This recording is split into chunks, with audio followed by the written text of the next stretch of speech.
Article 15(3) of the Constitution and Article 16(4) of the Constitution, Article 330 of the Constitution, Article 331 of the Constitution provides for the reservation of seats for the socially and economically deprived sections, like the scheduled castes, scheduled tribes, other backward castes, minorities, and other sections. The policy of reservations was initially introduced in the Indian Parliament by virtue of the constitutional sanctity only for 25 years. Later, the policy of reservations is extended every time by 10 years till 2031. So this is how the reservation of seats for the scheduled castes and scheduled tribes in educational institutions, in public employment, and also in political reservations like reservations in state legislative assemblies, Indian Parliament, and also in local self-governing bodies is increased according to the constitutional provisions. The policy of reservations also has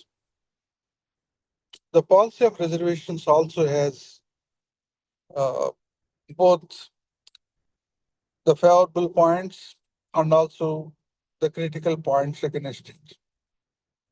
In the policy of reservations, it provides employment opportunities, educational opportunities to the downtrodden sections who are historically deprived for millennium, and it provides a new lease of life for them to have education at a standard level, and it is providing employment opportunities for them. In fact, most of the scheduled castes, scheduled tribes are the first generation employees, and these employees are also contributing their might for the development of the country. So this is a favorable point. And likewise, it has also, the policy of reservations also has provided empowerment of the deprived sections. The economic empowerment of the deprived sections also brought the social empowerment, and these sections are feeling a life with dignity and self-respect in the society, as a result of which we can see a good number of inter-caste marriages and the caste boundaries blurring in among different sections of society. So these are all the positive impacts of the policy of reservations. At the same time, there is also so much of negativity or criticism against the policy of reservations. The first one is the policy of reservation is used and misused by the same households which have been benefited right from the beginning, leaving millions of people not utilizing the policy of reservations further. In fact, the first generation of beneficiaries of reservation are only persistently and consistently using the reservations to their children, grandchildren, and great-grandchildren, not allowing their own brethren of the same community to utilize reservations further. That's why the Supreme Court of India, in Indira Sahani case, has put the clause of creamy layer as a creamy layer clause. The policy of reservation are stated to be limited to the poorest sections of the population with an income limit of 2 lakh rupees per annum. But this income limit or the creamy layer limit is not properly implemented by various state governments. As a result, the reservations are not properly implemented. The second important criticism against the reservation policy is in every section of the reservations, scheduled castes, scheduled tribes, certain major castes are only cornering the benefits of reservations. Supposing in the scheduled castes, there are various castes that are identified as scheduled castes. But the reservation facilities are cornered by the developers, the sections of various communities within it. This has prompted the categorization of reservations, the demands for categorization of reservations. Like, for example, movement in Telangana, it is the result of demands for categorization of reservations. And likewise, there are demands to categorize reservations within other backward classes like backward class A, backward class B, backward class C, backward class D, backward class E, likewise.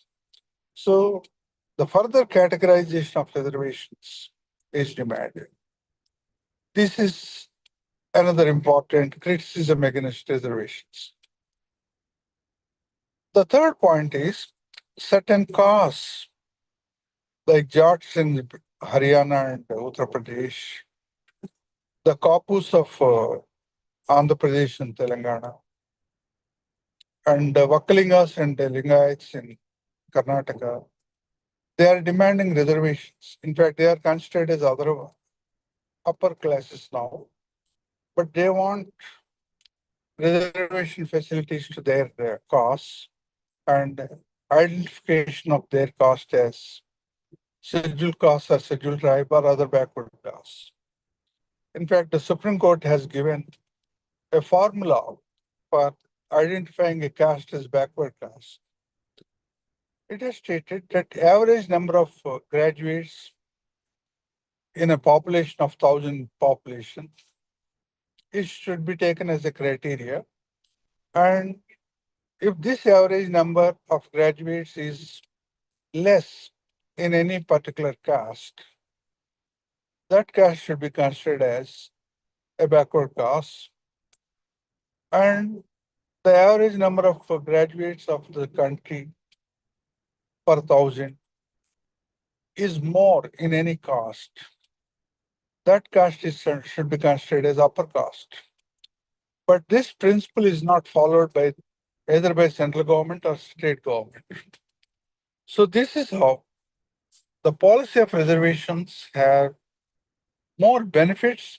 At the same time, it has also much of a criticism due to the operational dynamics. In fact, the policy of reservations is criticized by the upper caste, stating that the concept of merit is compromised. And the people who are taking the reservations themselves are criticizing reservations that only certain castes are utilizing the reservations. This is how so much of criticism is also there in the policy of reservation. But much to the abilities of Indian Parliament and parliamentarians, all the problems of reservations are debated and all the solutions are negotiated and deliberated upon. So policy of reservations is another important policy that has impacted the Indian society. And the fourth important problem, a public policy in Indian society is the Indian education policy. Indian education policy is an important policy which is considered as a backbone of all the public policies in Indian society. In fact, the first education minister of India, Maulana Abdul Kalam Azad, has stated that for the first 25 years of independence, all the Indians should be literated. But this has become a distant dream. Even today, even after 75 years of independence, we are still having only 65 to 70% of literacy rates. So among the different streams of education, the government has classified education into various types like primary education, secondary education, higher education, university education, technical education, professional education, adult education, distance education. So it has classified education sector into different types, and accordingly it has focused upon each sector to develop education in Indian society.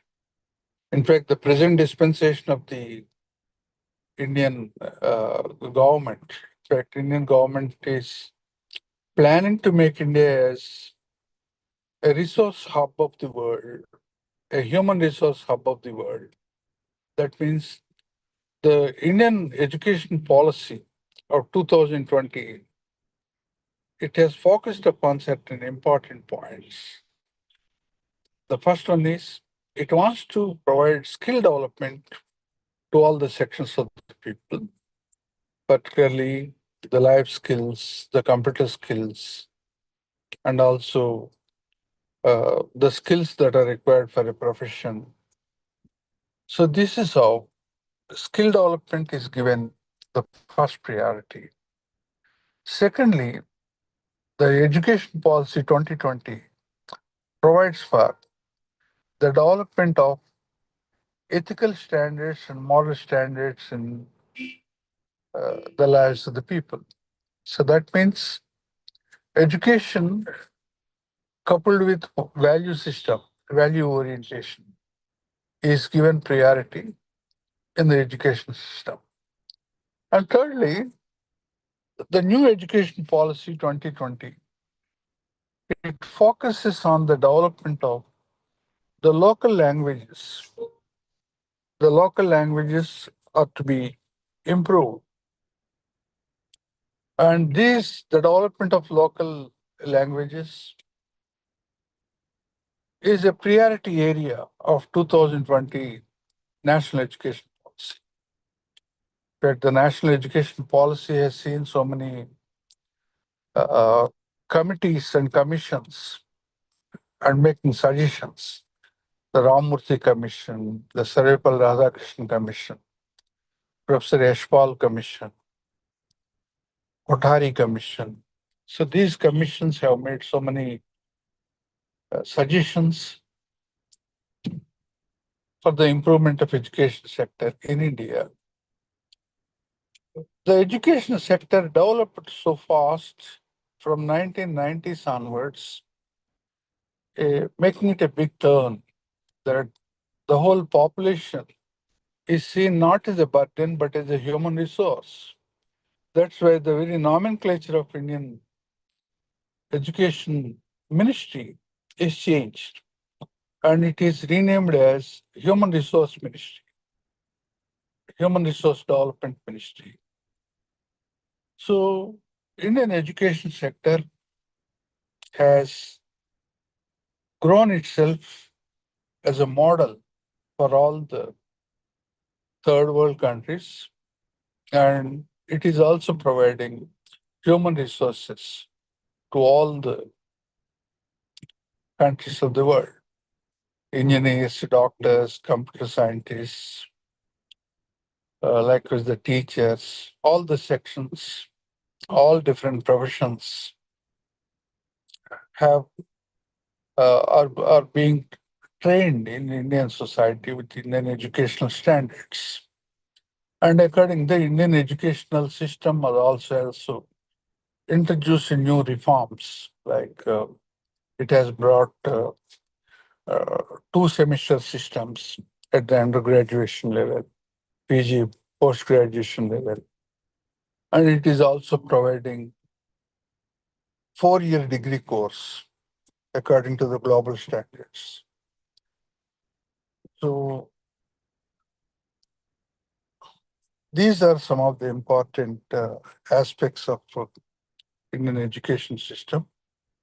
And Indian education system is also providing skills. As a result of this skill development, millions of people are getting employment, not only in Indian society, but also in various countries of the world. So friends, this is the Indian education policy. And last one is the Indian environmental policy. Environmental policy and debates on environmental policy started from 1971 onwards, 1972 with the Stockholm Conference, where the United Nations Stockholm Conference on climate change has started. And later, the Intergovernmental Committee on Climate Change, IPCC, and the Kyoto Protocol, Tokyo Protocol and Kyoto Protocol. And these have paved the way for the formulation of various forest laws, biodiversity laws, and accordingly, the government has introduced a National Biodiversity Authority, and it has also provided many important formulations in Indian society. So, friends, these are some of the public policies that we have discussed. And in the next class, we'll be discussing another important aspect. Thank you, friends. Thank you.